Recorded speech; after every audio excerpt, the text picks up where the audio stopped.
Good morning student. हम बात कर रहे थे व्यतीकरण की बात कर रहे थे। व्यतीकरण अपना टॉपिक चल रहा था, चैप्टर नंबर 12 प्रकाश की प्रकृति। चैप्टर नंबर 12 था अपना प्रकाश की प्रकृति और इसमें चल रहा था व्यतीकरण। वो टॉपिक चल रहा था, इंटरफेरेंस चल रहा था। इंटरफेरेंस का मैंने गणितीय रूप आपको बताया कि व्यतीकरण का गणितीय रूप क्या होगा। व्यतीकरण में मैंने अधिकतम आयाम निकाला था समकोषी व्यतीकरण के लिए, ठीक है। अधिकतम तीव्रता निकाली थी, ठीक है, न्यूनतम तीव्रता निकाली थी और ऊर्जा वितरण होता है। इसके बाद मोस्ट टॉपिक है, बहुत ही अच्छा टॉपिक है, वो है इसका यंग डिरिचलेट एक्सपेरिमेंट। क्या है? Young Dirichlet experiment. यंग का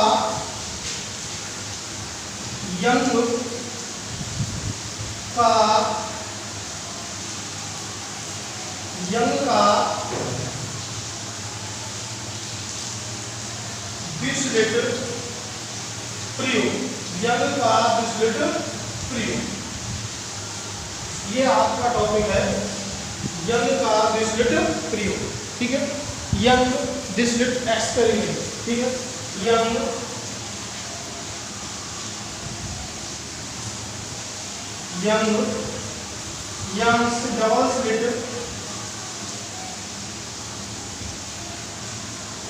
डबल स्लिट एक्सपेरिमेंट।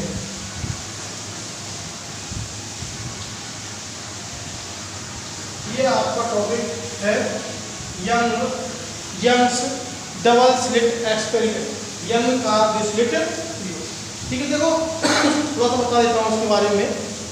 यंग नामक वैज्ञानिक हैं, यंग नामक वैज्ञानिक ने सबसे पहले व्यतीकरण प्रतिरूप को पर्दे पे प्राप्त किया। यंग नामक वैज्ञानिक ने सबसे पहले व्यतीकरण प्रतिरूप को पर्दे पर प्राप्त किया। समझ में ये बात, ठीक है। 1801 में, कब? 1801 में सबसे पहले यंग नामक वैज्ञानिक ने व्यतीकरण प्रतिरूप है जो फ्रिंजें बनती हैं, चमकीले बिंदु प्राप्त होते हैं, जो काले बिंदु प्राप्त होते हैं, उनको कहाँ प्राप्त किया था? पर्दे पर प्राप्त किया था। उन्होंने एक व्यवस्था बनाई थी, एक प्रयोग किया था। उस व्यवस्था में क्या था कि 3 पर्दे लिए। कितने पर्दे लिए? 3 पर्दे लिए। समझ में ये बात, ठीक है। तो मैं यहाँ 3 पर्दे लेकर बता रहा हूँ आपको। तो ये पर्दा ये था, 3 पर्दे लिए थे। यंग ने अपने डिरिचलेट प्रयोग में 3 पर्दे लिए। एन एम एन नाम दे दिया इसका नाम दे दिया एन, इसका नाम दे दिया एम और इसका नाम दे दिया एन, ठीक है। तो यंग डिरिचलेट प्रयोग में 3 पर्दे होते हैं, ठीक है। ध्यान से सुनो। यंग नामक वैज्ञानिक, यंग वैज्ञानिक का नाम है, ये वैज्ञानिक थे और इन्होंने व्यतीकरण के लिए प्रयोग किया था और व्यतीकरण प्रतिरूप को पर्दे में प्राप्त किया था कि समकोषी में चमकीले बिंदु प्राप्त कैसे होते हैं और विनाशी में काले बिंदु कैसे प्राप्त होते हैं। समझ में बात। तो यंग नामक वैज्ञानिक ने अपने एक्सपेरिमेंट में 3 पर्दे लिए। तो पर्दा में 3 पर्दे लिए, एक पर्दा था एल, दूसरा एम, तीसरा एम, तो 3 पर्दे हुए। पर्दा एल है, उसमें एक छिद्र किया, ठीक है। तो उसमें मैंने मध्य में एक छिद्र कर दिया जिसका नाम दे दिया एस, कितना दे दिया? एस। समझना।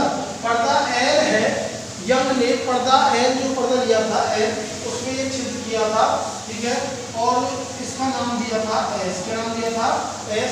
उस छिद्र के सामने एक वर्णीय प्रकाश स्रोत रखा, एक वर्णीय प्रकाश स्रोत रख दिया।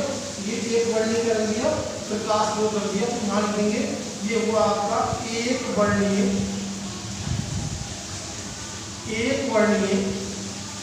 प्रकाश। क्या हुआ? एक वर्णीय प्रकाश। ये आपका हुआ एक वर्णीय प्रकाश,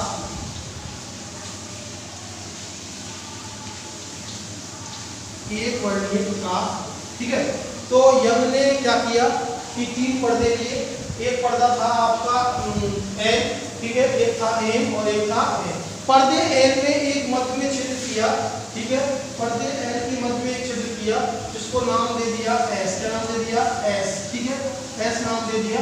अब इस एस से पर्दा एम पर समान दूरी पर, ठीक है, एक यहाँ कर दिया, इसको नाम दे दिया S1 और एक यहाँ कर दिया, ठीक है, ये इसका मध्य हुआ, ठीक है। तो यहाँ इसका नाम दे दिया S, ठीक है। दो क्षेत्र और किए, ठीक है। एक वर्णीय प्रकाश में क्या किया, मैंने बताया आपको कि यंग नामक वैज्ञानिक ने 3 पर्दे लिए थे, L, N, N। पर्दा L में एक छेद कर दिया, ये पर्दा L में एक छेद कर दिया, ठीक है। और इसके सामने रख दिया है एक वर्णीय प्रकाश। क्या रख दिया है? एक वर्णीय प्रकाश हो, ठीक है। ये आपका हुआ एक वर्णीय प्रकाश हो। यहाँ से प्रकाश इस छिद्र पर क्या होगा, आपतित होगा, ठीक है। और दूसरा जो पर्दा था N, इसमें भी उसने क्या किया, समान दूरी पर, ठीक है, S से समान दूरी पे 2 छिद्र कर दिए। एक का नाम दे दिया S1 और एक का नाम दे दिया S2, ठीक है। इन्हें कहते हैं स्लिट। क्या कहते हैं? स्लिट। अरे स्लिट कुछ नहीं है, कोई गत्ता है, गत्ते में यदि छिद्र कर दिया जाए, ठीक है, तो उस छिद्र का नाम दे दिया है स्लिट। क्या कहते हैं? उन्हें स्लिट कहते हैं। तो यहाँ 2 स्लिट बना दी, S1 और S2। क्या बना दी? 2 स्लिट बना दी। एक स्लिट है S1 और एक स्लिट है S2। समझ में नहीं बात? ठीक है। तो यहाँ से जब प्रकाश जाएगा, ये जो स्लिट है ये समान दूरी पे है, जितनी दूरी यहाँ से यहाँ तक की है उतनी दूरी यहाँ से यहाँ तक की है। और इसका मिड पॉइंट होगा, यहाँ इसका क्या होगा, मध्य बिंदु होगा। समझ में नहीं बात? ठीक है। तो क्या किया उसने कि एक 3 पर्दे लिए, L, पर्दा L में एक छिद्र किया, इसका नाम दिया S। इसके सामने क्या रख दिया, इसके पीछे रख दिया एक वर्णीय प्रकाश स्रोत को रख दिया, ठीक है, जिससे प्रकाश से आपतित हुआ। अब इससे जो प्रकाश आपतित हुआ वो गोलीय तरंगांग के रूप में, इसके रूप में गोलीय तरंगांग के रूप में क्या बढ़ेगा, आगे की ओर इस प्रकार से आगे बढ़ता है, गोलीय तरंगांग प्राप्त होते हैं, ठीक है। जब ये गोलीय तरंगांग आगे की ओर बढ़ेंगे तो यहाँ जाएंगे तो इन S1 और S2 पे आपतित होंगे। कहाँ होंगे? S1 और S2 पर क्या होंगे, आपतित होंगे। तो ये जो S1 S2 है ये इस गोलीय तरंगांग के लिए स्रोत की भांति व्यवहार करेंगे। किसकी तरह? एक स्रोत की भांति व्यवहार करेंगे, जिससे द्वितीयक तरंगिकाएं निकलेंगी। क्या निकलेंगी? द्वितीयक तरंगिकाएं निकलेंगी। मैंने हाइगन का सिद्धांत बताया था कि प्रत्येक तरंगांग का प्रत्येक बिंदु, ठीक है, एक सोर्स की भांति व्यवहार करता है। किसकी भांति व्यवहार करता है? एक स्रोत की तरह व्यवहार करता है। तो इस S से जो गोलीय तरंगांग गए, ये गोलीय तरंगांग कहाँ आपतित हो रहे हैं? स्लिट S1 S2 पर आपतित होते हैं और S1 S2 से द्वितीयक तरंगिकाएं उत्पन्न होती हैं। कौन सी तरंगिकाएं उत्पन्न होती हैं? द्वितीयक तरंगिकाएं उत्पन्न होती हैं। ये दोनों जो स्रोत हैं S1 S2, ये कला संबद्ध स्रोत की भांति व्यवहार करते हैं। किसकी भांति व्यवहार करते हैं? कला संबद्ध स्रोत की भांति व्यवहार करते हैं। मैंने बताया कला संबद्ध स्रोत, आपको बताया किसी स्रोत से उत्पन्न स्रोत, किसी स्रोत से उत्पन्न स्रोत क्या कहलाते हैं? कला संबद्ध स्रोत कहलाते हैं। किसी भी स्रोत से उत्पन्न स्रोत क्या कहलाते हैं? कला संबद्ध स्रोत कहलाते हैं। समझ में बात? ठीक है। तो ये दोनों S1 और S2 है, ये कला स्लिट है। क्या कहते हैं? स्लिट कहलाते हैं। ठीक है, मैं लिख देता हूँ कि S1 S2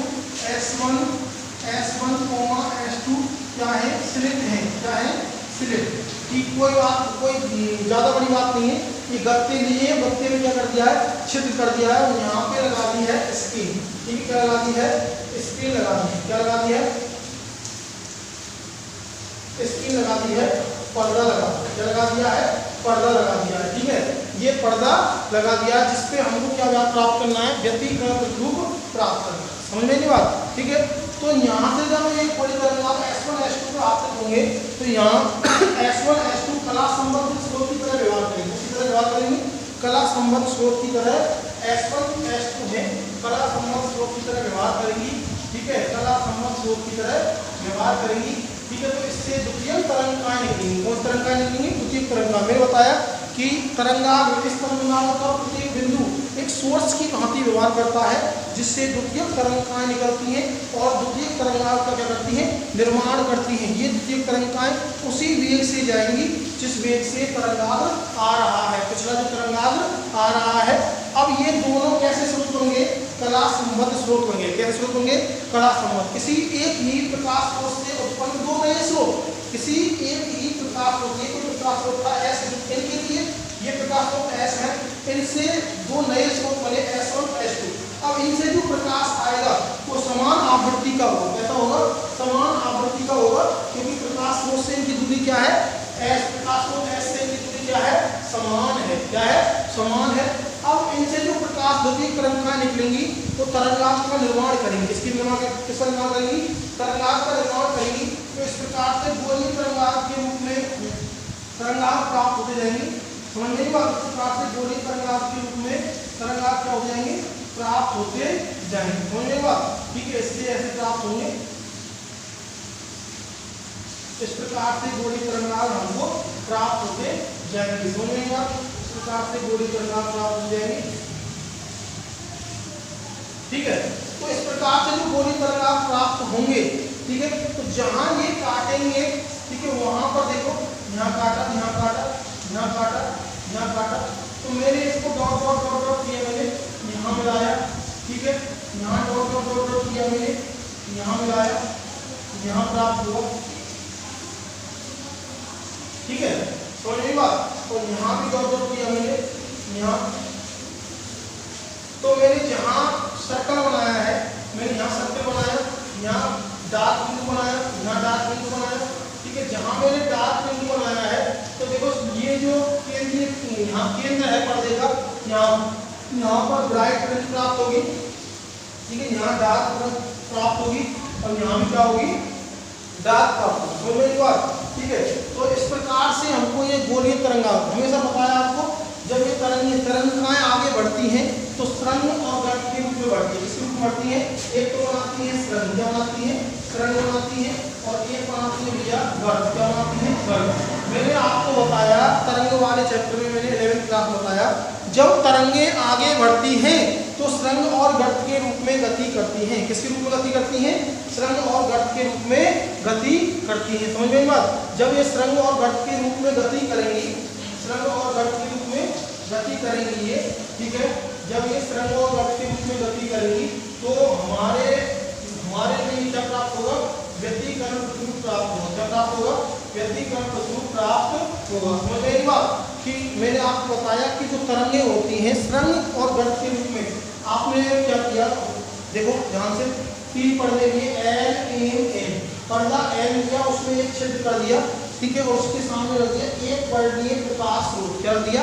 एक वर्णीय प्रकाश। तो इस एक वर्णीय प्रकाश स्रोत से गोलीय तरंगांश स्लिट S1 S2 पर आपतित होते हैं, और स्लिट S1 S2 की दूरी है S से एक समान है, ठीक है, जितनी दूरी ये है उतनी दूरी पर S1 है, S2 है। जितनी दूरी पर प्रकाश स्रोत S से S1 है उतनी ही दूरी पर प्रकाश स्रोत S से क्या है? S2 है, ठीक है। अब इनसे दोनों से क्या निकलेंगी? द्वितीयक तरंगाएं निकलेंगी स्लिट S1, इनको स्लिट कहते हैं, ठीक है, क्या कहते हैं इनको? स्लिट कहते हैं। गत्ता है, गत्ते में कोई छिद्र कर दिया, ठीक है, उस पर प्रकाश आप किया तो वो किसकी तरह व्यवहार करेगा? एक स्लिट की तरह व्यवहार करेगा। किसी तरह व्यवहार करेगा? तो मैंने 2 छिद्र किए यहाँ, S1 और S2 को छिद्र कर दिए हैं। जब इन पर प्रकाश आपतित होगा तो यहाँ से द्वितीयक तरंगाएं निकलेंगी। क्या निकलेंगी? द्वितीयक तरंगाएं आगे की ओर निकलेंगी, और ये द्वितीयक तरंगाएं सुरंग और गर्त के रूप में गति करेंगी। किसके रूप में गति करेंगी? सुरंग और गर्त के रूप में गति करेंगी। बेटा जहाँ सुरंग मिलेंगे और गर्त मिलेंगे, जहाँ सुरंग मैं बताया, जहाँ सुरंग से मिलेगा, किससे मिलेगा? सुरंग से मिलेगा। जहाँ सुरंग से मिलेगा और गर्त से मिलेगा, समझ में ये बात, जहाँ सुरंग से मिलेगा और गर्त से मिलेगा तो वहाँ पर समकोषी व्यतिकरण होगा। कौन सा व्यतिकरण होगा? समकोषी व्यतिकरण होगा, ठीक है। जैसे मैं बात करूं, तरंग बनाऊं मैं, ठीक है, 2 तरंग बनाऊं, एक तरंग में ये बनाई, ये तरंग बनाई, एक तरंग में ये बनाई, ठीक है, ये इसका सुरंग और इसका ये सुरंग, ठीक है। ये जब सुरंग मिलेंगे और ये गर्त मिलेंगे तो आयाम अधिकतम प्राप्त होगा। क्या प्राप्त होगा? आयाम अधिकतम प्राप्त होगा, और उस कंडीशन में कौन सा व्यतिकरण होता है? समकोषी व्यतिकरण होता है। और कैसे बिंदु प्राप्त होंगे? चमकीले बिंदु प्राप्त होंगे। कैसे बिंदु प्राप्त होंगे? चमकीले बिंदु प्राप्त होंगे, ऊर्जावान बिंदु प्राप्त होंगे। क्योंकि इस स्थिति में क्या होगा? ध्यान से सुनो, जब सुरंग मिलेंगे, ध्यान से सुनो, दोबारा सुनो एक बार, जब सुरंग मिलते हैं, ठीक है, जब सुरंग मिलते हैं तो मैंने 2 तरंगें आपको बनाई, एक तरंग ये है, ठीक है, एक तरंग मैंने ये बनाई, ठीक है, तो इसका ये सुरंग है, क्या है? सुरंग, ठीक है, और इसका ये सुरंग है, ठीक है, ये सुरंग, और इसका ये गर्त है, गर्त, और इसका ये गर्त है। समझ में नहीं बात। ये समान कला में है, कैसी कला में है, समान कला में है। ऐसी तरंग कैसी कला में होती है, समान कला में होती है। इसका श्रृंग इस श्रृंग से मिलेगा, इसका गर्त से मिलेगा और समान कला में अध्यारोपित होंगी तो कौन सा व्यतिकरण होगा, समकोषी व्यतिकरण होगा। कैसा व्यतिकरण होगा, समकोषी व्यतिकरण होगा। और समकोषी व्यतिकरण में कैसे बिंदु प्राप्त होंगे, चमकीले बिंदु प्राप्त होंगे। ठीक है, चमकीले बिंदु प्राप्त होंगे। और जब यदि बात करें हम इन तरंगों की बात करें, एक तरंग ये है आपके पास, ठीक है, एक तरंग ये हुई आपके पास, ये और एक तरंग ये हुई आपके पास। तो ये इसका श्रृंग, इसका क्या है, श्रृंग, और इसका गर्त। जब गर्त श्रृंग से या श्रृंग गर्त से मिलता है तो विपरीत कला में होती है। कौन सी कला में है, विपरीत कला में है। मैं आपको पहले बता चुका हूँ, जब तरंगे श्रृंग और गर्त के रूप में गति करती हैं तो यहाँ से सिलेक्ट S1 और S2 से जो तरंगे निकलेंगी, सिलेक्ट S1 S2 से जो तरंगे निकलेंगी वो श्रृंग और गर्त के रूप में आगे की ओर बढ़ेंगी। समझ में नहीं बात। यहाँ से जो तरंगे निकलेंगी गोलीय तरंगाव उत्पन्न होंगे। कैसे तरंगाव उत्पन्न होंगे, गोलीय तरंगाव। और गोलीय तरंगाव किन से उत्पन्न होंगे, द्वितीयक तरंगिकाओं से उत्पन्न होंगे। यहाँ से जो द्वितीयक तरंगिकाएं निकलेंगी ये श्रृंग और गर्त के रूप में आगे की ओर बढ़ती जाएंगी। ठीक है, जैसे जहाँ इन दोनों के S1 का श्रृंग और S2 का श्रृंग काटेगा, S1 का गर्त और S2 का गर्त काटेगा। ठीक है, वहां पर पर्दे पर चमकीला बिंदु प्राप्त होगा। कैसा बिंदु प्राप्त होगा, चमकीला बिंदु प्राप्त होगा। और जहां S1 का श्रृंग और S2 का गर्त काटेगा या S1 का गर्त और S2 का श्रृंग काटेगा, वहां पर स्क्रीन पर पर्दे पर धुंधला बिंदु, काला बिंदु प्राप्त होगा। समझ में नहीं बात। ठीक है, तो इस प्रकार से पर्दे पर डार्क और ब्राइट बिंदु प्राप्त होते हैं। कैसे बिंदु प्राप्त होते हैं, डार्क और ब्राइट बिंदु प्राप्त होते हैं। समझ में नहीं बात। ठीक है, अब ये हमेशा जो केंद्रीय बिंदु है, ठीक है, पर्दे का जो केंद्रीय बिंदु है, ये पर्दे का केंद्रीय बिंदु है, ये स्क्रीन का जो सेंटर पॉइंट है, केंद्रीय बिंदु है, ये हमेशा चमकीला प्राप्त होता है। कैसा प्राप्त होता है, चमकीला प्राप्त होता है। ऐसा क्यों है, क्योंकि S1 और S2 के मध्य की दूरी D है। कितनी दूरी है, D है। यहाँ से दोनों की दूरी क्या है, समान है। ये भी D/2, ये भी D/2। तो यहाँ से यहाँ तक की दूरी कितनी हुई, ये D/2, ये D/2, दूरी कितनी, D। तो S1 S2 से केंद्रीय बिंदु पर पहुंचने वाली तरंगों के मध्य पथांतर शून्य होगा। क्या होगा, पथांतर। यहाँ से जितनी दूरी यहाँ तक पहुंचने में करेगी तरंग, उतनी ही दूरी यहाँ से यहाँ तक पहुंचने में करेगी। जितनी दूरी S1 से O तक जाएगी, ये बिंदु देता हूँ मैं O, और यहाँ ब्राइट बिंदु रहेगी। कैसी बनेगी, ब्राइट बिंदु प्राप्त होगा। जितनी दूरी यहाँ से यहाँ तक जाने में होगी उतनी दूरी यहाँ से यहाँ तक जाने में होगी। ठीक है, तो जब पथांतर ही नहीं होगा, हमेशा जो व्यतिकरण प्रतिरूप उत्पन्न होता है वो पथांतर लिखना होता है, या तो कलांतर लिखना या पथांतर। लेकिन कलांतर आपको बता दिया है, कलांतर समान होगा जब श्रृंग मिलेंगे, गर्त मिलेंगे। ठीक है, विपरीत कला में कब होंगी, जब श्रृंग गर्त से मिलेगा, गर्त श्रृंग से मिलेगा। समझ में आएगा। ठीक है, यहाँ पर हमेशा जो केंद्रीय बिंदु है वो चमकीला प्राप्त होता है। इसका कारण क्या है, केंद्रीय बिंदु चमकीला ही क्यों प्राप्त होता है, इसका कारण है कि S1 S2 से जाने वाली द्वितीयक तरंगिकाओं के मध्य, S1 S2 से जाने वाले बिंदु O तक पहुंचने वाली द्वितीयक तरंगिकाओं के मध्य पथांतर शून्य होता है। और पथांतर शून्य की कंडीशन है समकोषी व्यतिकरण। किसकी, समकोषी व्यतिकरण की कंडीशन है। समझ में बात। ठीक है, ध्यान से सुनो, मैंने आपको क्या बताया एक्सपेरिमेंट में, ध्यान से सुनो। मैंने आपको एक्सपेरिमेंट में बताया कि सबसे पहले यंग नामक वैज्ञानिक ने व्यतिकरण प्रतिरूप को पर्दे पर प्राप्त किया था 1801 में। ठीक है, यंग नामक वैज्ञानिक ने एक प्रयोग किया था जिसका नाम है यंग का दुष्लिट प्रयोग। क्या है, यंग का दुष्लिट प्रयोग, यंग्स डबल स्लिट एक्सपेरिमेंट। ठीक है, इसमें क्या किया उसने, 3 पर्दे लिए। कितने पर्दे लिए, 3 पर्दे लिए। तीनों पर्दे लिए मैंने, एक L है, M और N। L, M, N 3 पर्दे हैं। ठीक है, पर्दा L है, उसमें एक छिद्र किया। क्या कर दिया, छिद्र किया। ठीक है, और उसके सामने एक वर्णीय प्रकाश स्रोत रख दिया। ये क्या रख दिया, एक वर्णीय प्रकाश स्रोत रख दिया। इस छिद्र का नाम दे दिया X। क्या दे दिया, X। प्रकाश स्रोत S से समान दूरी पर पर्दा M में 2 छिद्र किए, एक S1 है, एक S2 है। ठीक है, अब ये इन दोनों के लिए स्रोत कौन है, S है। प्रकाश स्रोत कौन है, S है। अब किसी स्रोत से उत्पन्न स्रोत क्या कहलाता है, किसी स्रोत से उत्पन्न स्रोत क्या कहलाते हैं? कला संबद्ध स्रोत कहलाते हैं। क्या कहलाते हैं? कला संबद्ध स्रोत कहलाते हैं। तो ये दोनों ही स्रोत कैसे हुए? कला संबद्ध स्रोत हुए। कैसे स्रोत हुए? कला संबद्ध स्रोत हुए। ठीक है, तो इनसे जो इनसे क्या निकलेंगी? ये द्वितीयक तरंग, ये द्वितीयक तरंग का उत्सर्जित करेंगे तो इनसे द्वितीयक तरंगिकाएं निकलेंगी। क्या निकलेंगी? द्वितीयक तरंगिकाएं निकलेंगी S1 से और S2 से। और द्वितीयक तरंगिकाएं गोलीय तरंगाग के रूप में आगे की ओर बढ़ेंगी। किसके रूप में? गोलीय तरंगाग के रूप में आगे की ओर बढ़ती हैं। और जब तरंगिकाएं गति करती है, मैंने आपको बताया, जब तरंगिकाएं गति करती हैं तो वो स्रंग और गर्त के रूप में गति करती है। किसके रूप में गति करती हैं?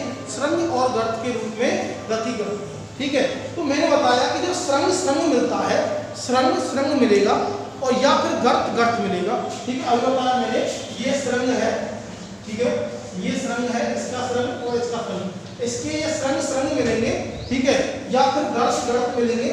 ठीक है, तो हमेशा समकोषी व्यतिकरण होगा। कौन सा व्यतिकरण होगा? समकोषी व्यतिकरण होगा। ठीक है, क्योंकि यहाँ इनकी कला क्या होगी? समान होगी। और जब समकोषी व्यतिकरण होगा तो चमकीले बिंदु प्राप्त होंगे, तीव्रता अधिकतम होगी। समकोषी व्यतिकरण में तीव्रता अधिकतम होती है। मैंने गणितीय विश्लेषण में बताया था आपको, व्यतिकरण के गणितीय विश्लेषण में, तो समकोषी व्यतिकरण में तीव्रता क्या होती है? अधिकतम होती है। इसलिए चमकीला बिंदु प्राप्त होता है पर्दे पर। क्या प्राप्त होता है? पर्दे पर प्राप्त होता है। और जहां स्रंग गर्त को काटेगा, जहां स्रंग गर्त को काटता है, गर्त स्रंग को काटता है, मतलब जहां स्रंग और गर्त मिलते हैं, गर्त स्रंग मिलते हैं, वहां पर विनाशी व्यतिकरण होगा। कैसा होगा? विनाशी व्यतिकरण। क्यों होगा? क्योंकि वहां पर विपरीत कला में होंगी। तरंगें कैसी कला में होंगी?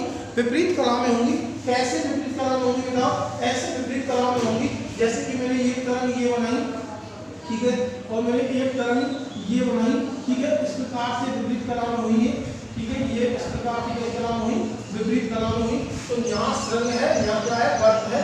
तो इनके जो स्रंग और गर्त काटेंगे तो विपरीत कला में इसका आयाम क्या हो जाएगा? शून्य हो जाएगा। तीव्रता भी क्या हो जाएगी? शून्य हो जाएगी। उस कंडीशन में जो व्यतिकरण होगा वो कौन सा होगा? विनाशी व्यतिकरण होगा। और पर्दे पर कैसा बिंदु प्राप्त होगा? पर्दे पर काला बिंदु प्राप्त होगा। कैसा? काला बिंदु प्राप्त होगा। समझ में आई बात? तो ये आपको बात समझ में आई होगी। ठीक है, तो यहाँ पर जब इस प्रकार से पैटर्न प्राप्त किया गया, ये आगे की ओर बढ़ी।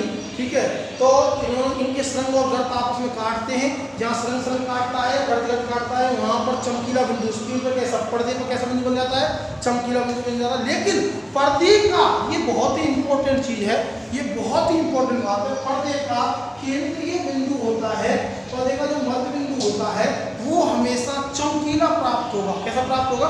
चमकीला प्राप्त होगा। इसका कारण ये है कि S1 S2 से पर्दे के मध्य बिंदु, S1 S2 से, सिर्फ S1 S2 से पर्दे के मध्य बिंदु पर पहुंचने वाली तरंगों के मध्य पथांतर शून्य होता है। पथांतर क्या होता है? शून्य होता है। समझ में आई बात? ठीक है, पर्दे के बिंदुओं पर S1 S2 जो तरंगें पहुंचेंगी, जितनी दूरी यहाँ से यहाँ तक तय होगी उतनी दूरी यहाँ से यहाँ तक तय होगी। तो क्योंकि ये समान दूरी पे है, dy2 ऊपर dy2 नीचे। ठीक है, यहाँ के मध्य बिंदु से समान दूरी पे जो क्षेत्रफल दिए S1 और S2। ठीक है, मध्य की दूरी क्या है? d है, तो dy2 हमेशा मध्य बिंदु पर जो व्यतिकरण होगा, ठीक है, पथांतर होगा, दोनों S1 S2 से पहुंचने वाली तरंगों के मध्य पथांतर क्या होगा? शून्य होगा। इसलिए जो पर्दा है उसके मध्य बिंदु पर कैसी फ्रिंज बनेगी? चमकीली फ्रिंज बनेगी। समझ में? ठीक है, तो यहाँ पर जो देखा गया तो हमें पर्दे में प्राप्त हुआ, तो पर्दे पर इस प्रकार से पट्टिकाएं प्राप्त होती हैं। क्या प्राप्त होती हैं? पट्टिकाएं प्राप्त होती हैं। ठीक है, चमकीली और काली पट्टिकाएं प्राप्त हुई। क्या प्राप्त हुई? चमकीली और काली पट्टिकाएं प्राप्त हुई। तो मैं यहाँ पट्टिकाएं बना देता हूँ। तो ये तो भैया काली पट्टिका है। ठीक है, ये काली पट्टिका है। इस प्रकार से व्यतिकरण प्रतिरूप प्राप्त होता है। ठीक है, इस प्रकार से क्या प्राप्त होता है? व्यतिकरण प्रतिरूप प्राप्त होता है। ठीक है, तो यहाँ पर ये तो हुई ब्राइट पट्टिका, ये हुई डार्क, ये हुई ब्राइट, ये हुई डार्क, ये हुई ब्राइट। ठीक है, ये हुई ब्राइट और ये हुई डार्क। समझ में नहीं बात? ठीक है, या फिर इसको मध्य में हमेशा ऐसे बना देते हैं, ऐसा पैटर्न बना लेते हैं। मध्य की हमेशा क्या बना लेते हैं? चमकीली बना लेते हैं। तो ऐसा हम पैटर्न बना लेते हैं। तो देखो यहाँ पर हमेशा एक पट्टिका ऐसे, एक पट्टिका ऐसे, इस प्रकार से पट्टिकाएं प्राप्त होती हैं।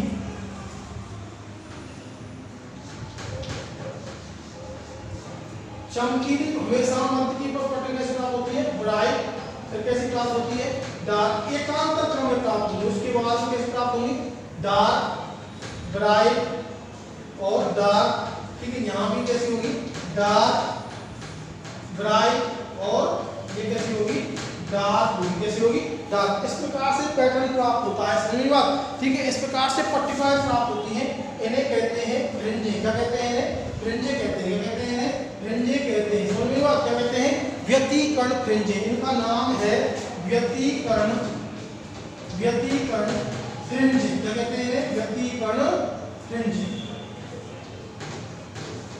ठीक है। फ्रिंज, व्यतिकर्ण फ्रिंज, इंटरफेरेंस फ्रिंज कहते हैं। जो ये पट्टिकाएं प्राप्त हो रही हैं, इनका नाम हमेशा मध्य वाली पट्टिका क्यों चमकीली प्राप्त होती है, मैंने बताया था केंद्र बिंदु चमकीला प्राप्त होता है क्योंकि S1 S2 से पहुंचने वाले तरंगों का प्रभांतर क्या होता है, शून्य होता है। बाकी के एकांतर क्रम में dark bright, dark bright, dark bright, dark dark bright, bright के बाद डार्क ब्राइट, डार्क ब्राइट प्राप्त होंगी। इस प्रकार से ये ब्राइट होगी और ये भी क्या होगी, ब्राइट होगी ना। इस प्रकार से पट्टिकाएं प्राप्त होती है। इन पट्टिकाओं का नाम दिया है यंग ने, क्या नाम दिया है, व्यतिकर्ण फ्रिंजे। क्या नाम दिया है इन्हें, व्यतिकर्ण फ्रिंजे नाम दिया है। तो आप सबसे पहले इस डायग्राम को बनाएंगे, किसको बनाएंगे, इस डायग्राम को बनाएंगे। फटाफट एक शानदार सा डायग्राम बनाओ, फटाफट जल्दी, उसके बाद हम इसको लिखा देंगे, फटाफट जल्दी।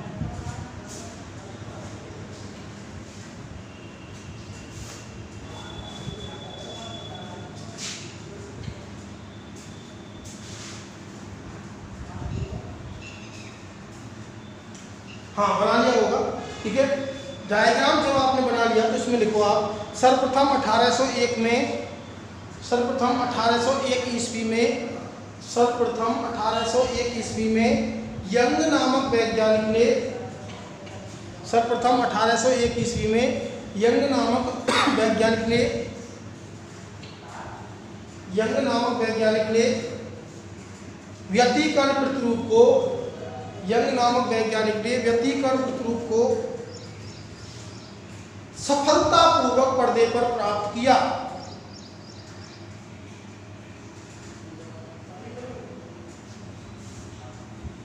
सफलतापूर्वक पर्दे पर प्राप्त किया। यंग नामक वैज्ञानिक ने व्यतिकर्ण प्रतिरूप को सफलतापूर्वक पर्दे पर प्राप्त किया। यंग की प्रयोग व्यवस्था में, यंग की प्रयोग व्यवस्था में, यंग की प्रयोग व्यवस्था में, यंग की प्रयोग व्यवस्था में 3 पर्दे L, M, N होते हैं। यंग की प्रयोग व्यवस्था में 3 पर्दे L, M, N होते हैं। यंग की प्रयोग व्यवस्था में 3 पर्दे L, M, N होते हैं। L, M, L, M, N होते हैं। समझ में नहीं बात, L, M, N होते हैं। पर्दे L में एक छिद्र करके,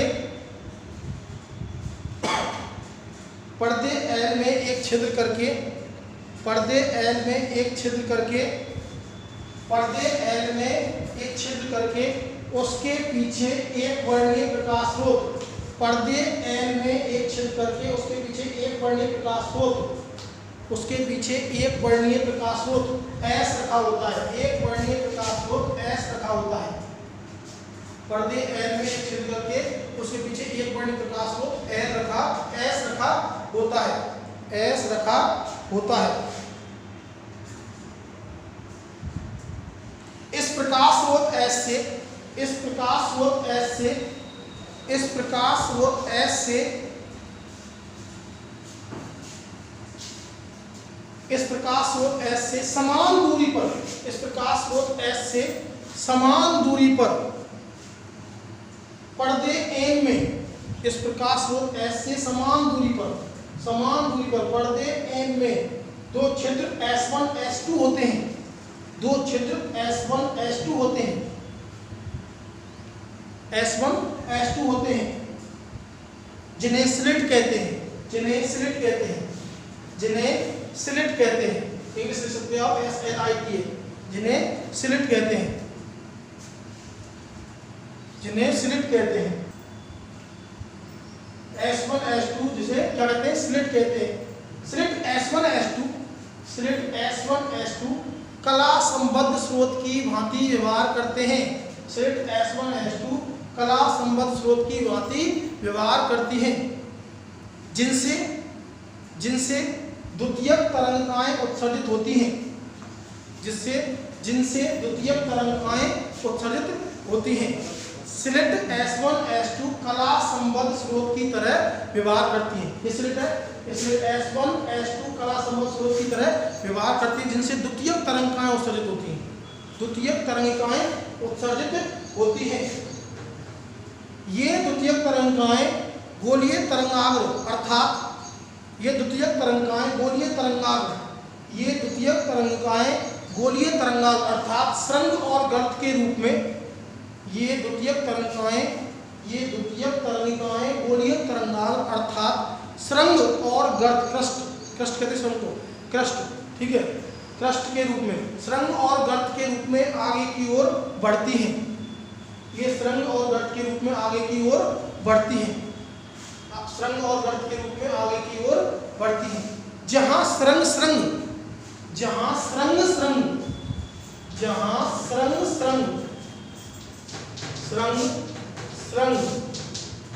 या गर्त मिलते हैं, जहां स्रंग और गर्त मिलते हैं, जहां स्रंग या गर्त मिलते हैं, उस स्थान पर तीव्रता और आयाम अधिकतम प्राप्त होता है। उस स्थान पर तीव्रता और आयाम अधिकतम प्राप्त होता है, अर्थात संपोषी व्यतिकरण होता है, संपोषी व्यतिकरण होता है और पर्दे पर चमकीले बिंदु प्राप्त होते हैं, और पर्दे पर चमकीले बिंदु प्राप्त होते हैं, इन चमकीले बिंदुओं को प्रस्पंद कहते हैं। इन चमकीले बिंदुओं को प्रस्पंद कहते हैं, इन चमकीले बिंदुओं को प्रस्पंद कहते हैं। और जहां गर्त स्रंग या स्रंग गर्त मिलते हैं, और जहां गर्त स्रंग या स्रंग गर्त मिलते हैं, उस स्थान पर, जहां स्रंग गर्त या गर्त स्रंग मिलते हैं, उस स्थान पर तीव्रता और आयाम न्यूनतम प्राप्त होता है, अर्थात विनाशी व्यतिकरण होता है, और पर्दे पर काले बिंदु प्राप्त होते हैं, जिन्हें निस्पंद कहते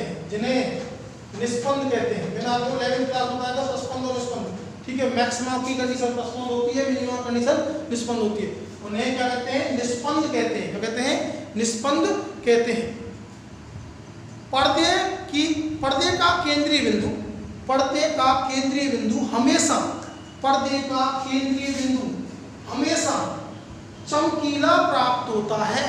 पर्दे का केंद्रीय बिंदु हमेशा चमकीला प्राप्त होता है, क्योंकि स्लिट S1 S2 से पर्दे के केंद्रीय बिंदु पर पहुंचने वाली तरंगिकाओं, स्लिट S1 S2 से पर्दे के केंद्रीय बिंदु पर पहुंचने वाली तरंगिकाओं के मध्य पथांतर शून्य होता है, जिससे संपोषी व्यतिकरण प्राप्त होता है।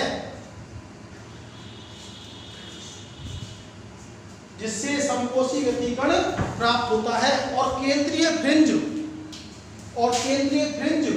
हमेशा चमकीली प्राप्त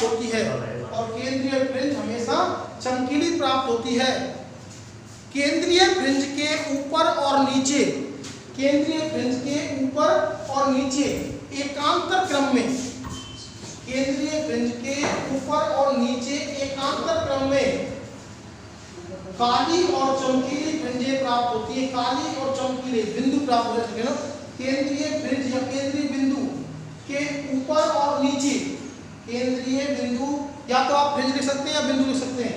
केंद्रीय बिंदु के ऊपर और नीचे एकांतर क्रम में, केंद्रीय बिंदु के ऊपर और नीचे एकांतर क्रम में काली और चमकीली फ्रिंजें या कोष्ठक में बिंदुएं, फ्रिंजें या बिंदुएं प्राप्त होते हैं। फ्रिंजें या बिंदुएं प्राप्त होते हैं। यदि इस प्रतिरूप को पर्दे पर प्राप्त किया जाए, यदि इस प्रतिरूप को पर्दे पर प्राप्त किया जाए, पर्दे पर प्राप्त किया जाए, चमकीले तथा काले रंग की विभिन्न पट्टिकाएं प्राप्त होती हैं। यदि इस प्रतिरूप को पर्दे पर प्राप्त किया जाए तो चमकीले तथा काले रंग की विभिन्न पट्टिकाएं प्राप्त होती हैं, जिन्हें व्यतिकर्ण फ्रिंजें कहते हैं। जिन्हें व्यतिकर्ण फ्रिंजें कहते हैं।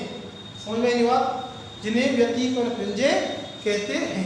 तो ये आपका था यंग डबल स्लिट एक्सपेरिमेंट। ठीक है, यंग डबल स्लिट एक्सपेरिमेंट के बाद में हम बात करेंगे कि किस प्रकार से हम एक्स दूरी पे ऊपर या नीचे काली फ्रिंज बनेगी या चमकीली फ्रिंज बनेगी। समझ में नहीं बात? ठीक है, तो उस पर पथांतर पे डिपेंड करेगा कि इसके नीचे या ऊपर काली फ्रिंज बनती है या चमकीली फ्रिंज बनती है। वो नेक्स्ट क्लास में हम बात करेंगे। ठीक है, फ्रिंज चौड़ाई ज्ञात करना। क्या ज्ञात करना? फ्रिंज चौड़ाई ज्ञात करना। बीटा बहुत ही इंपॉर्टेंट है, परीक्षा में बार बार पूछ जाती है। फ्रिंज चौड़ाई ज्ञात करना, फ्रिंज चौड़ाई बीटा का मान ज्ञात करना। समझ में नहीं बात? ठीक है, अगली क्लास में। ठीक है, थैंक यू।